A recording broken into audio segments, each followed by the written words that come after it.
Hello and welcome back to the Double A NBA podcast. I'm your host, Aiden Hammond. And I'm Aditya. And we've got a hell of a lot of news this week. So we should probably address, we took last week off. There just wasn't enough going on for us to care about doing a podcast. Noah was still at Aditya's. And they were hanging out, so we just didn't think it was the best time to do one last weekend.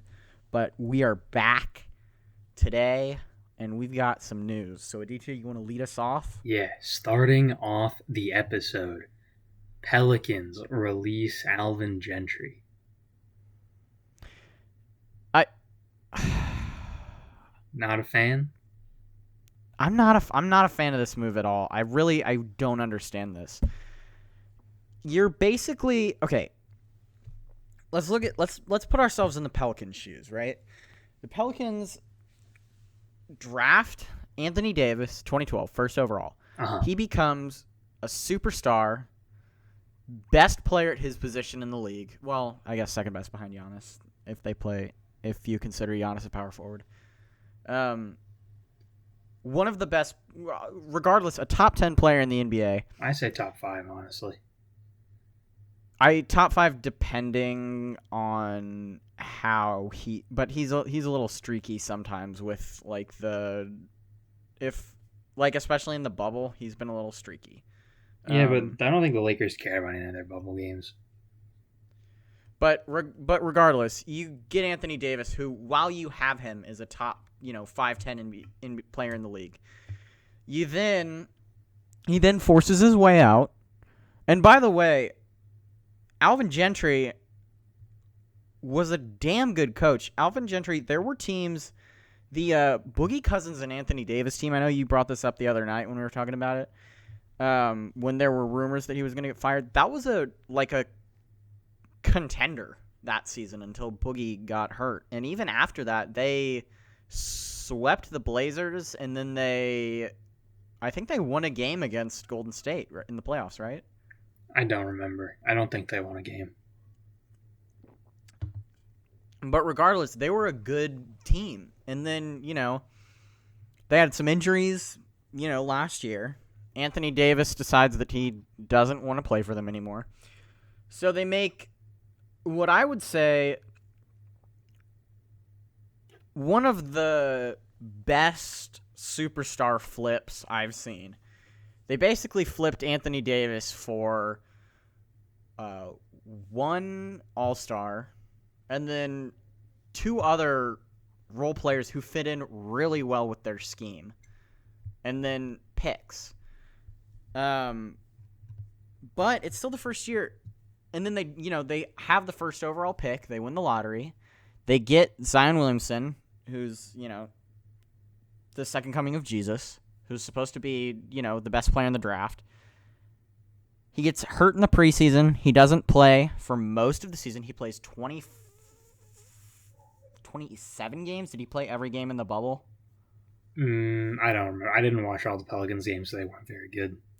He plays less than 30 games. And even in the games he played, he didn't, in the bubble at least, he didn't play many minutes. Yeah. He plays less than 30 games for them. And they still fire Alvin Gentry. I don't understand it. You have a young, talented team with, a lot of young, talented players. And the guy who was supposed to be your best player, you didn't even have. So the problem too with this is Lonzo played terrible in the bubble. He is probably the worst player in the bubble. So once you have a guy put in 5 points a game as your starting point guard playing 30 minutes a game, your team's not going to win. Yeah. Right? And then on top of that, Zion was out of shape. He couldn't play more than 20, 25 minutes a game. JJ Redick was all right, but he wasn't amazing in the ball. This whole team just didn't perform well. You can't put that all on Gentry. And even if, what happened when you fire him, who's his replacement? You're going to bring in, Fred Hoiberg? I mean... I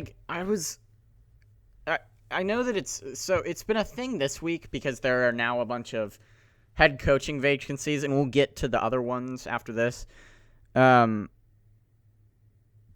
But people keep throwing around Mark Jackson, and Mark Jackson hasn't coached an NBA game in, 7 years? 6 years? 2014?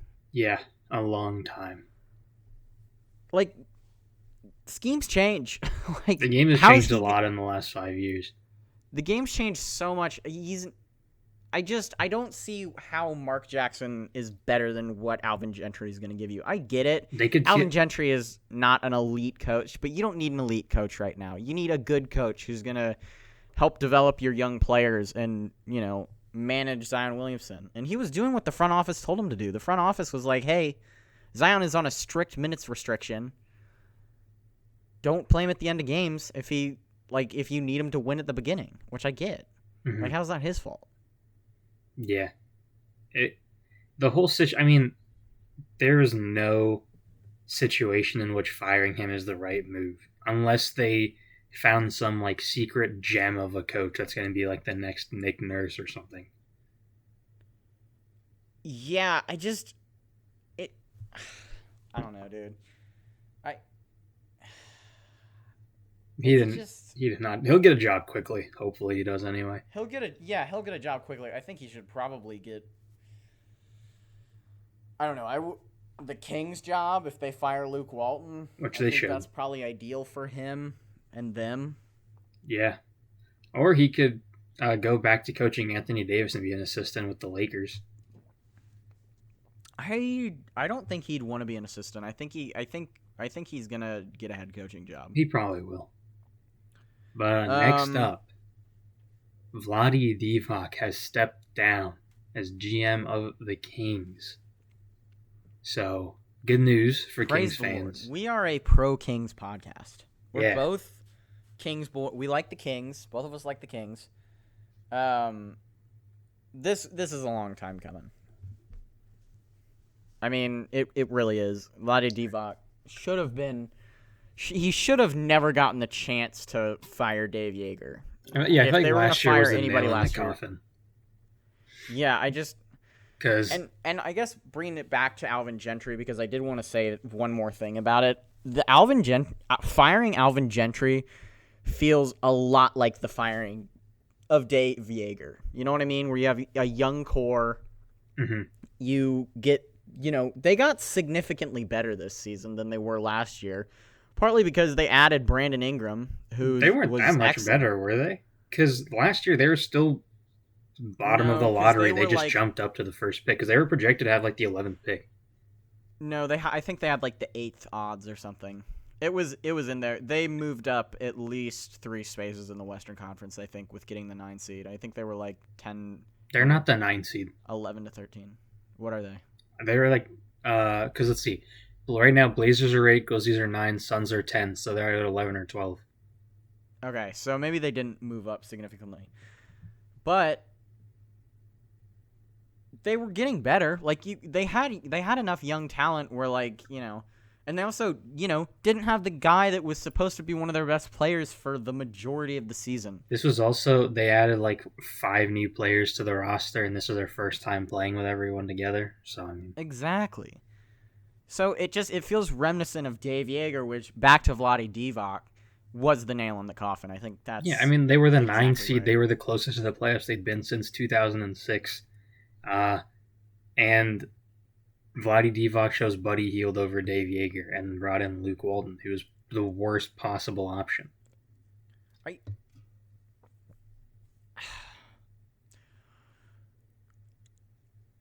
I think that Luke Walton might have been... I think that was the worst time to fire Dave Yeager, because at that point, Luke Walton was the best coach on the market, which says something about how terrible the coaching market was. Yeah. For the Kings, I know Kenny Atkinson's going to be a huge target for, I feel like even the Pelicans might go for him just because he's a good player development coach. But the Pelicans and Kings should both... The Kings should write a handwritten apology to Dave Yeager and beg him to come back. Yeah, that too. Where is Dave Yeager, by the way? Did he just take the year off? Yeah, he doesn't have a job. Okay. Yeah, you know what? Actually, Pelicans, hire Dave Yeager. Please. Or, I'm begging you. Moving on to the next thing, Pelicans, you could hire Jim Boylan. Yeah, so Aditya, I'm gonna let you take this one because you're our Dude, resident Bulls fan here. I'm so happy. Go ahead and take it. You guys don't even know. Actually, if any of you guys are Bulls fans, you do know. This is like the best thing that happened to the Bulls since Derrick Rose. Like, he was the biggest reason for why the Bulls sucked so much. Like, I remember I watched the King of the Fourth Quarter video where he reacted to the firing, and he brought up so many like bad things that happened this season. I was like, wow, that all happened this season. Like when Daniel Gafford went down with his ankle injury and he was on the court in pain, and Jim Boylan didn't want to waste one of his timeouts, so he just let him sit there on the court. And then the other team's coach had to call a timeout for him. Or like when Laurie Markkinen was like, hey, I'm not getting enough shots. And then Jim Boylan said, well, just get the rebound and you'll get more shots. Like, things that you're not supposed to do as a coach. Like a fifth grader knows better than to do that to their players. But somehow Jim Boylan didn't. And I'm happy because there's now a lot of good coaches on the market. Because Kenny Atkinson's still there now, Alvin Gentry's on the market, Dave Yeager's still there, and then on top of that, the new GM helped build what the Nuggets are now, so things are looking up. I'm just saying. It would be the most last 20 years of Bulls move to hire Luke Walton. Dude, don't even joke about that.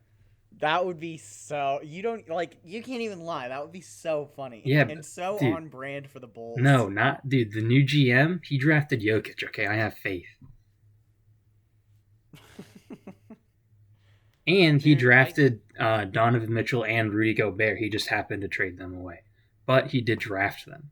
So that would also be a very Bulls move, is for you guys to get somebody in the mid-first round, trade them away for an aging guy who was an all-star 3 years ago, and and then they turn out to be a star. Garpax no longer runs the front office, so hopefully that's not happening. This is a really good move. Jim Boylan fucking sucks, dude. This should have happened a month after he was hired, or not hired, after he stepped up and became the coach. I have basically nothing to say except I think I saw the news before you because I put it in the group chat. I have never been more happy for somebody else. Of course in my entire life, sure, but I have never been more happy for a friend who's a fan of a different sports team than I was the day I saw that Jim Boylan got fired. I was like, dude, Aditya's going to be so happy. It was a good day. It was a good day. Because Divock got fired right after that. Or he stepped down. A lot of bad teams had good things coming. Yeah. Hell yeah. No, right, for real, the Bulls, I don't know why they extended him. Because no one liked him. But, yeah, I don't know. I'm happy.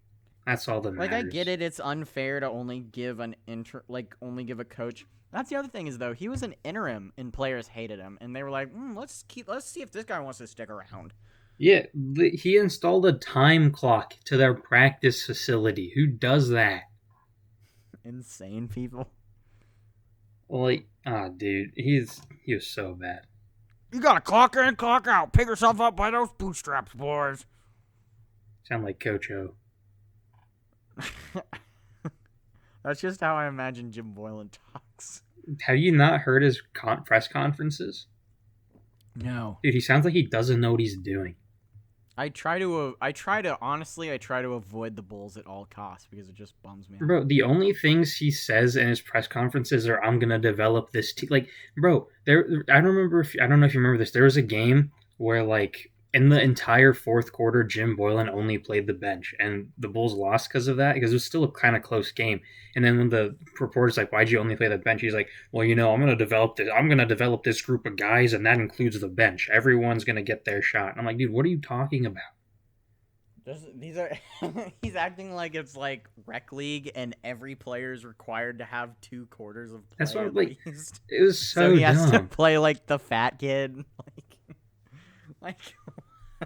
Why? It was so Why? dumb. You'd still be an NBA coach if you weren't so fucking inept, Jim Boylan. Jesus. And the worst thing is, he's gonna get another head coaching job. He better not.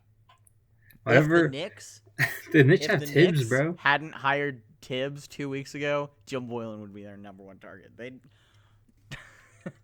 They'd Bro, I the would ghost take of Fred. Steve Mills would be like, "This is the guy I want leading my team." Like honestly, I would have rather just kept Fred Hoiberg. Dude, oh my God, agreed. Why did they let him go? Why did they fire him? No, because the problem is well, first of all, the Bulls weren't very good anyway, but also like the problem was like coming into the NBA, he was like a perimeter oriented coach, and then the Bulls came in and were like, here's Rajon Rondo and Dwayne Wade, go win some games, and then they still almost were the 8th seed and beat the Celtics, but then Rondo went down. Weren't that they were looking? Weren't they up like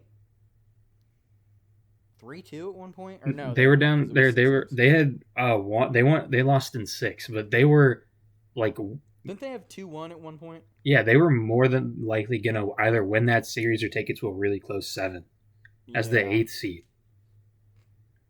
Dude, but let's hope that the Bulls can be good, because the Bulls, even though I'm not a big fan of the big market teams, the Bulls are like one of the only big market teams I legitimately like. Probably because of their proximity to, Indiana, but still. Mm-hmm. Like, I want to see them succeed. Let's get. And also, it just kind of bums me out to see a team have like the 3rd most championships and have them only in 1 decade. Yeah, I mean they had some flashes. Like, that's just... The Bulls had like some good teams at some point. They did, but like, And they had the Derrick Rose teams were good. They had like Artis Gilmore back in the day. Yeah. Moving on. Yeah. What else? Now we're gonna cover some of the injuries that have happened. At least the important ones. Yeah. So the first one, Russell Westbrook, is supposed to miss around the first 2 games of the playoffs against the Thunder. And I actually think... Hold on. Give me 1 second. Okay. Fuck! That was loud. I just had to scoot away from my mic a little bit so that I didn't peek. I already thought this was going to be a close series because the Thunder have been playing well. But this is bad. Thunder, this is the only first round series I had going to 7 before Westbrook got hurt. So yeah. And the thing is, Westbrook's been playing really well too. Yeah, dude. I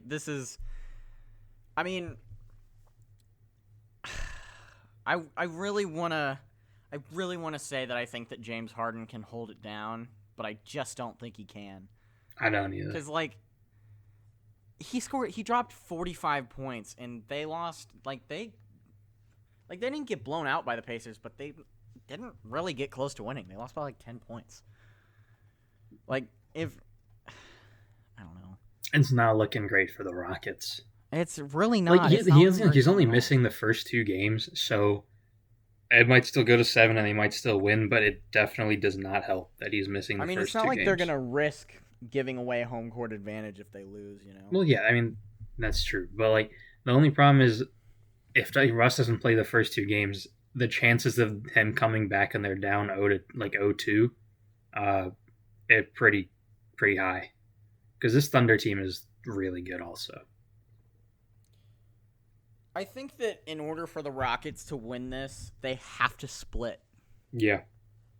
In the first 2 games. Yeah, I don't see Russ coming back and them coming back 4-0. Yeah, if they go down 0-2 and Russell Westbrook comes back, I think it's probably a 6-game series, maybe 7. But I don't see the Rockets doing much. Yeah. This is bad, especially because I think Mike D'Antoni's job is kind of on the line right now if he doesn't have playoff success. I haven't seen anything. Are you seeing rumors and stuff? Not recently, but I remember last season, there was reports that his job is hanging on by a thread. He's got to show some playoff success or he's out of there. Oh, yeah. I kind of remember that now. But, like, can you think of a more perfect coach for James Harden and Russell Westbrook than Mike D'Antoni? Like, there's nobody. I mean, Steve Kerr. Well, yeah, Steve Kerr, but he's already taken. Well, yeah. He's already got a GF. Jim Boylan. Named Steph Curry. Yeah, Jim Boylan. If he can turn that franchise around, they can go from a contender to bottom of the West in like a season. Oh man, what are they gonna do? Fuck.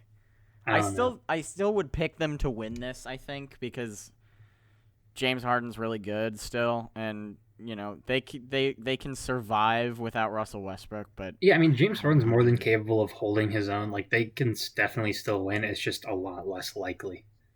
Yeah. All right, what else we got? Next up, Ben Simmons is out for the playoffs with a knee injury. Even if the Sixers go to the finals? Which they won't. But I'm pretty sure, yeah. Here's the this is a double-edged sword because, like, one, Ben Simmons is an all-star caliber player and he's really good. But two, Joel Embiid plays better without him on the court. So, I mean... And also, three, Ben Simmons is terrible in the playoffs. Yeah, but I feel like it's going to be Embiid different. Too, there's not going to be much of a playoff atmosphere around here. It's just going to be regular games. You know what I mean? Yeah, that's true. Like, you'll still have the sense of, like, the series, but it's not going to... The atmosphere isn't going to be there. Yeah, that's a good point, actually. That's why I don't think James Harden's going to be a complete brick. I think he'll still be pretty good. Yeah, that too.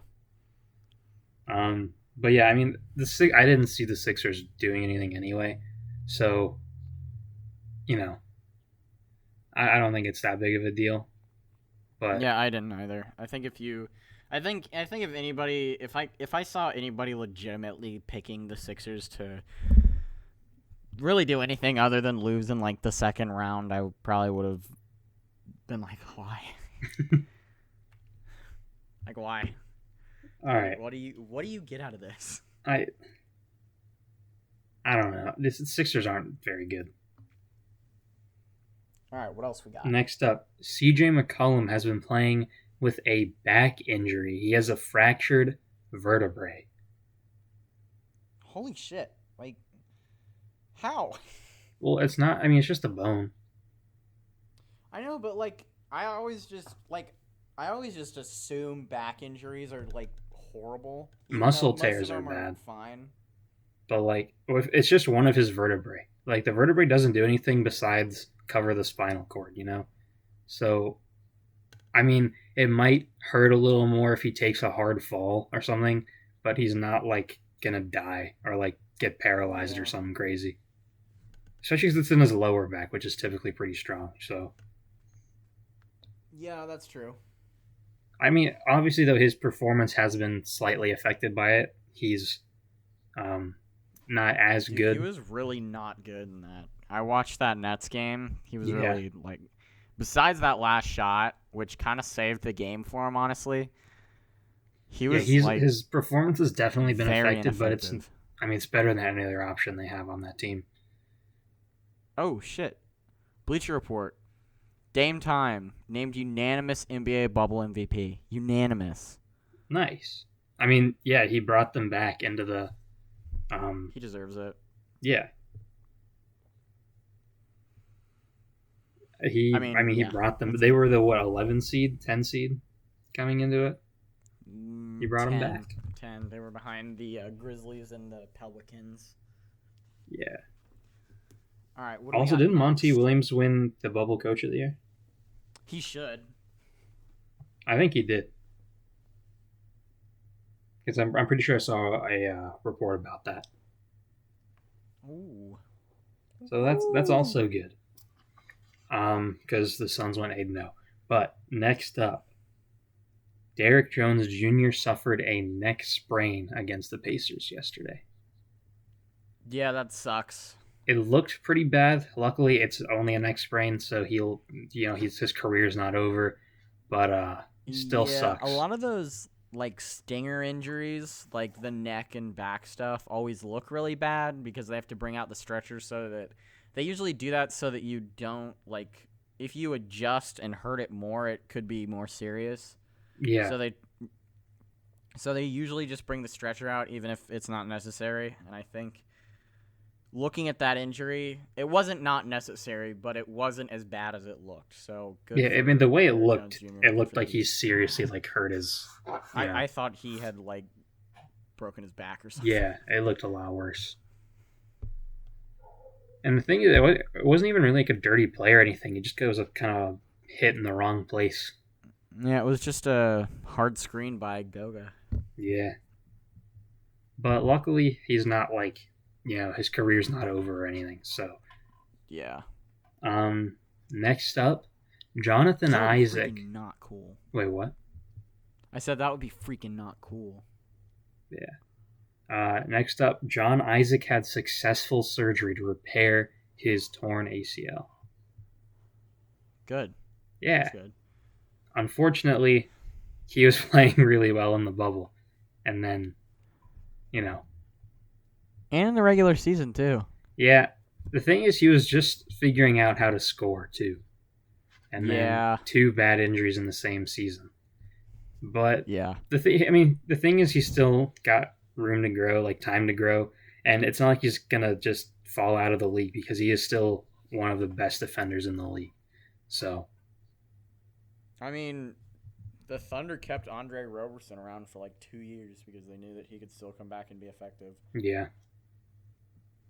So, good for John Isaac. Just wanted to throw that in there at the end, even though it's not necessarily, relevant right now. A new injury. Yeah. The next thing that we got to cover, the Brooklyn Nets are looking to sign Greg Popovich. They have an offer that they believe he cannot refuse. This is fucking insane. Greg Popovich is not going to go anywhere. First of all, I don't see him leaving the Spurs anyway. But second of all, if they did bring in Greg Popovich, Kyrie and Kevin Durant would need to learn to shut up because otherwise they're not going to Kevin Durant and Kyrie Irving, probably in the history of the league, are 2 of the most anti-Greg Popovich superstars that have existed, period. I cannot think of 2 players that fit into Popovich's system worse than they would. Well, it's not even their fit. Not even their fit in terms of play style. Just the fact that they're way too vocal. No, I'm talking about all of it. Yeah, exactly.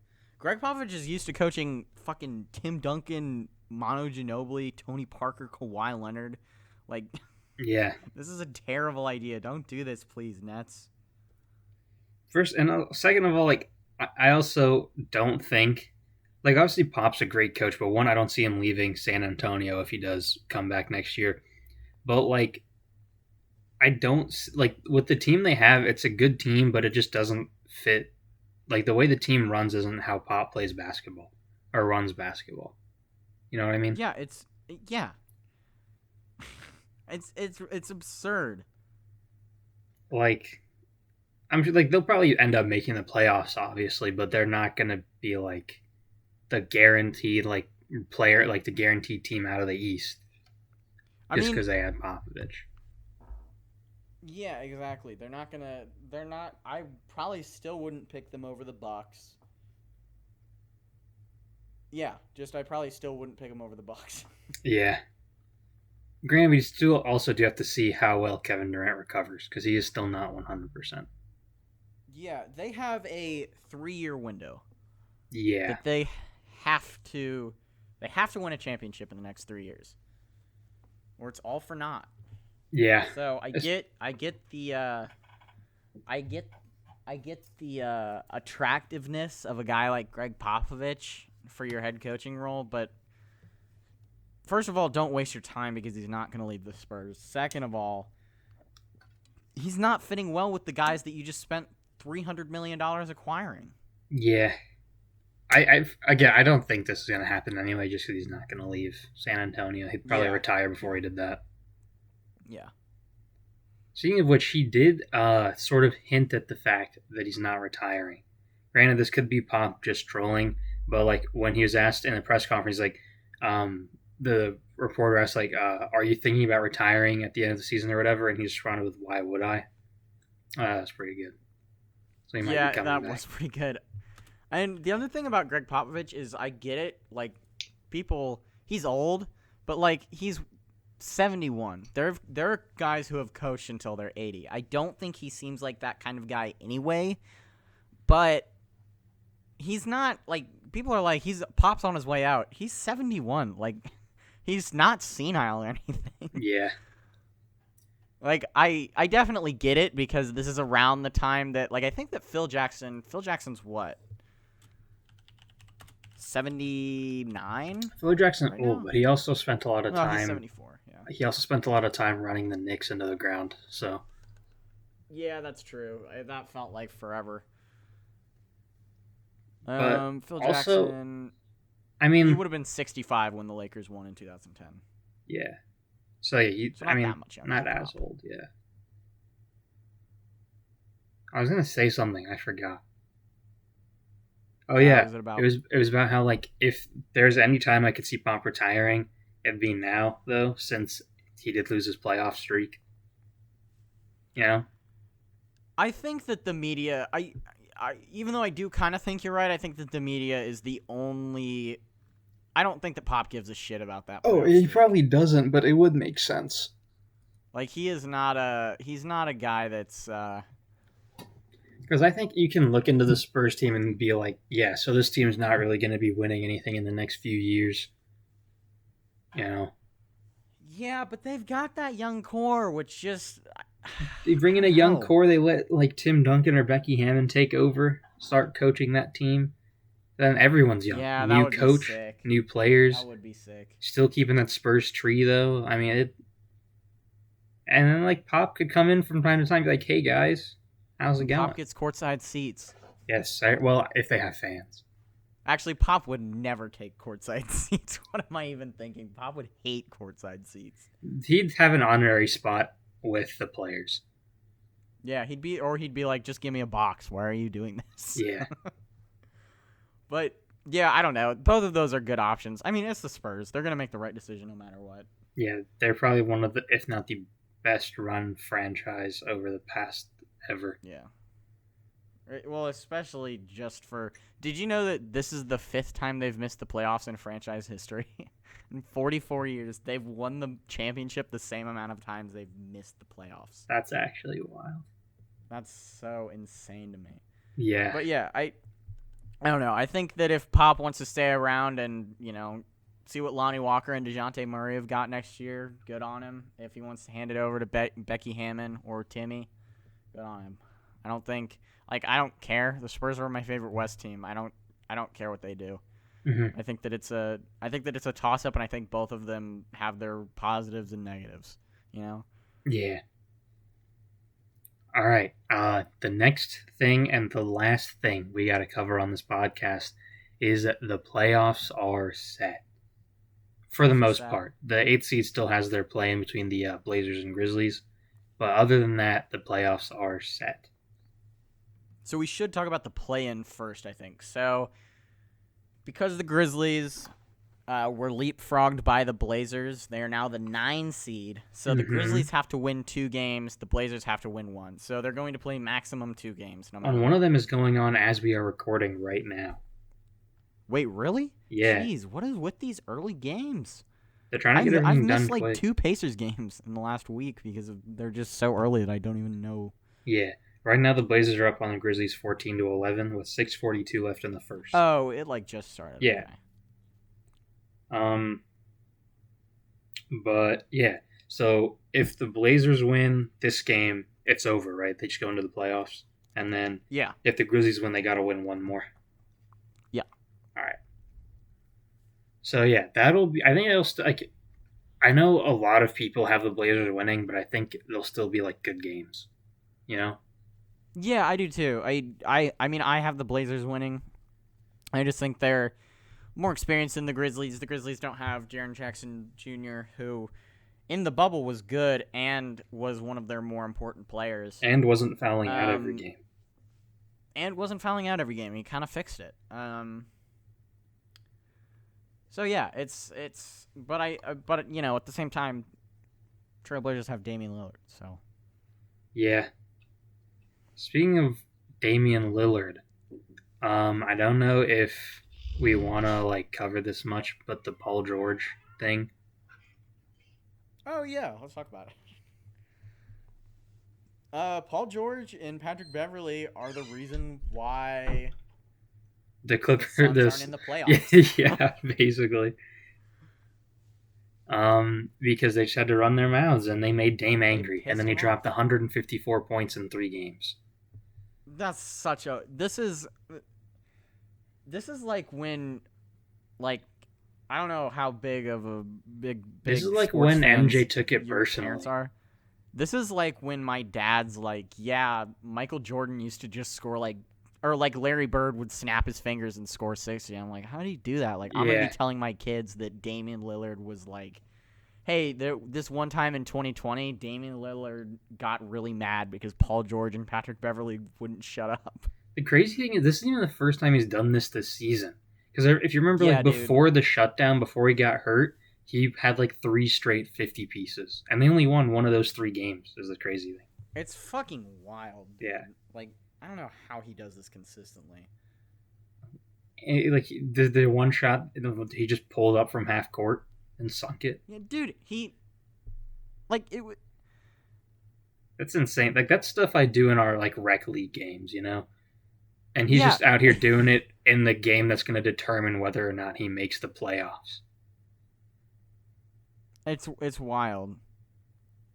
Dan is, and the crazy thing is, you can't hate him because he's doing it he's staying loyal. He's doing it for Portland, Yeah, it's just everything I like about a player. Yeah.